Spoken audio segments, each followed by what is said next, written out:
Je suis Pauline,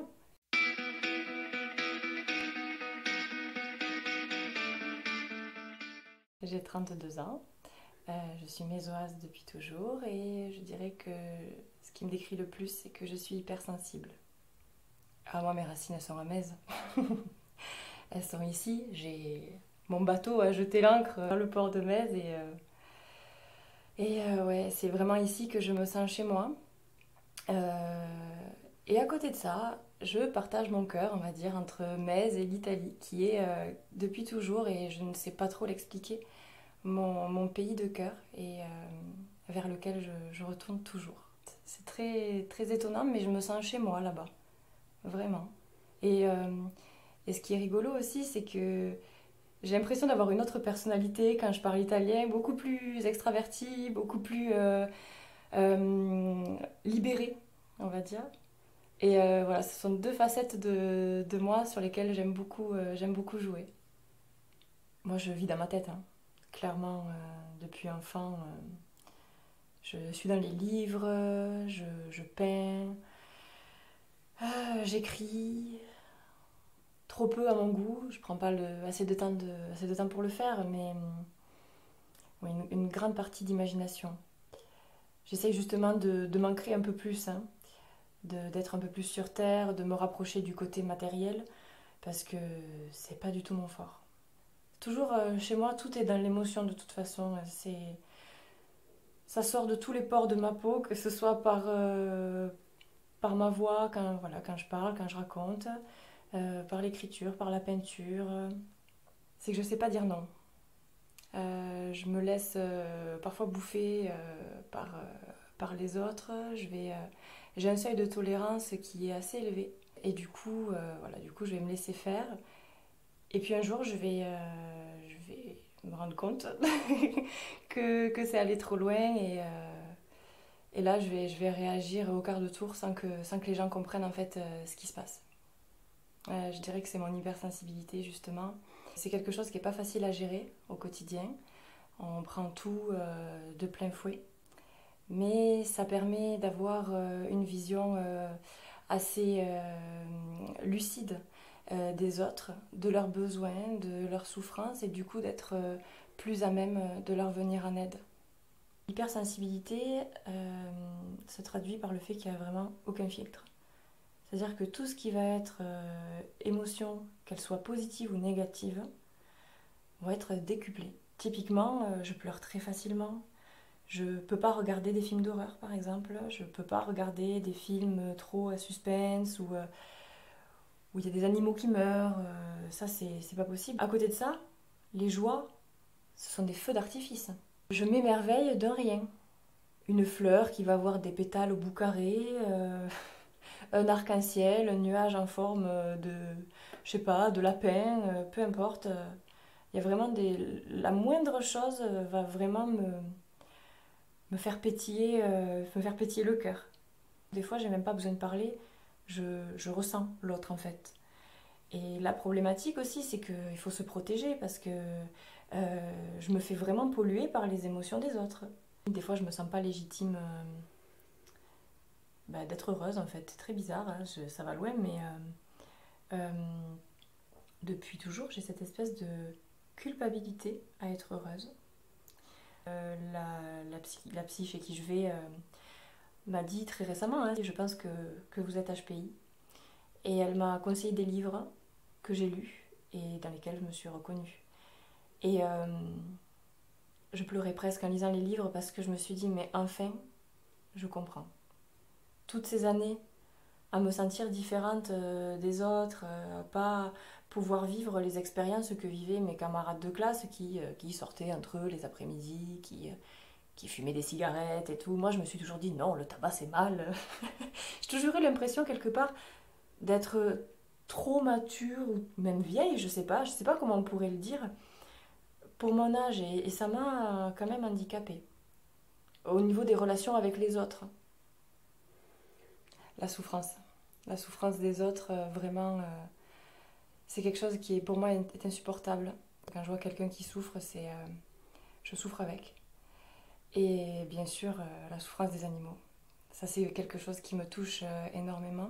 Il n'y a pas beaucoup de sujets qui me mettent en colère, mais vraiment la cause animale, oui. Parce que j'ai du mal à comprendre qu'au XXIe siècle, les hommes puissent encore faire du mal aux animaux et n'aient pas cette conscience du fait que ce sont des êtres qui souffrent, comme nous, et qui ont juste vocation à vivre heureux, et qu'on les laisse tranquilles en fait. Et je suis devenue végétarienne aussi. Parce que je me dis que chacun peut apporter sa pierre à l'édifice pour éviter de rajouter de la souffrance dans ce monde. C'est comme ça que moi, j'agis à mon niveau. Les choses simples de la vie. Être avec ma famille, mes amis, avoir les pieds dans la terre, couper du bois, enfin voilà, des choses vraiment toutes simples. Promener au bord de l'étang. Vraiment, pour résumer, je dirais être chez moi en fait, avec mon clan. La culture et la langue italienne, vraiment, ça c'est depuis toute petite, c'est quelque chose qui me prend aux tripes. J'aime également beaucoup tout ce qui touche à la spiritualité, à la survivance de l'âme après la mort, tout ce qui est la médiumnité, voilà, le lien avec les âmes, les esprits, même notre propre âme, le fait de savoir s'écouter, savoir vraiment qui l'on est. Je lis beaucoup de livres à ce sujet et ça m'aide beaucoup aussi dans mon métier, qui est la réflexologie, où je reçois du coup des personnes qui sont en souffrance, que ce soit une souffrance physique ou une souffrance émotionnelle, psychologique. Voilà, ça me permet d'être vraiment, déjà moi, dans une posture très neutre, puisque en sachant qui je suis, je connais mes limites et je sais que ce que je ressens du coup, c'est effectivement ce que la personne va venir dégager quand elle entre dans mon cabinet. Alors physique, je ne suis pas très forte, hein. Je voulais coller à mon étiquette de fille fragile, douce, délicate, mais j'aime bien dire des gros mots, j'adore ça.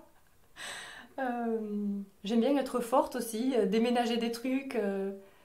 Voilà, ça me fait du bien aussi de libérer la puissance que j'ai en moi. Ça me fait me sentir forte et c'est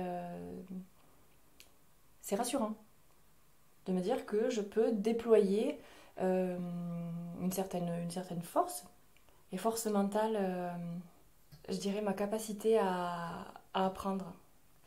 J'apprends très facilement, j'adore apprendre. Et autant je peux apprendre des choses très, on va dire, théoriques, autant j'apprends également de mes erreurs. Et du coup, ça me permet de rectifier le tir quand je sens que je ne suis pas sur le bon chemin. Jusqu'à présent, tout ce que j'ai voulu, je l'ai eu, mais je l'ai eu par le travail. Et quand vraiment j'ai un objectif, je ne lésine pas dans mes efforts. Euh, je mets longtemps parfois à me décider, parfois longtemps à fixer mes objectifs, parfois j'ai même pas d'objectif. Mais quand j'ai un objectif, finalement je sais mettre en œuvre les efforts nécessaires pour l'atteindre. Et aussi je suis très entourée. Et je suis consciente que je suis aimée. De mon entourage, j'entends de ma famille, de mes amis. Et du coup, bon, ben, finalement, ce que peuvent penser les autres, ça ne m'atteint que quelques millisecondes. Quand ça va pas, euh, je me mets sous un plaid avec un chocolat chaud. Je réfléchis à moi et à comment je pourrais transformer ce qui ne va pas en avantage. Je ne me laisse pas abattre en fait. Je suis voilà, très sensible et je prends tout de plein fouet. Ça ne m'empêche pas de rebondir derrière. Euh, Parce que les événements extérieurs, on ne peut pas les changer. Ce qu'on peut changer, c'est la façon dont on y réagit. Et ça, c'est quelque chose que j'ai la chance de comprendre assez jeune, finalement, dans ma vie. Il y en a qui le comprennent beaucoup plus tard.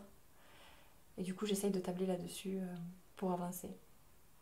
L'honnêteté. Je déteste le mensonge. C'est quelque chose que j'évite, moi, de faire le plus possible. Parce que je ne suis pas du tout alignée avec qui je suis quand je mens. Et du coup, quand les autres mentent, ça me met très mal à l'aise parce que bon, je le détecte très facilement. Du coup, je trouve que ça serait plus simple si on agissait tous en honnêteté. Ça éviterait des quiproquos, des tergiversations et de la perte de temps. Les gens, la famille, les amis, les animaux, ça a de la valeur.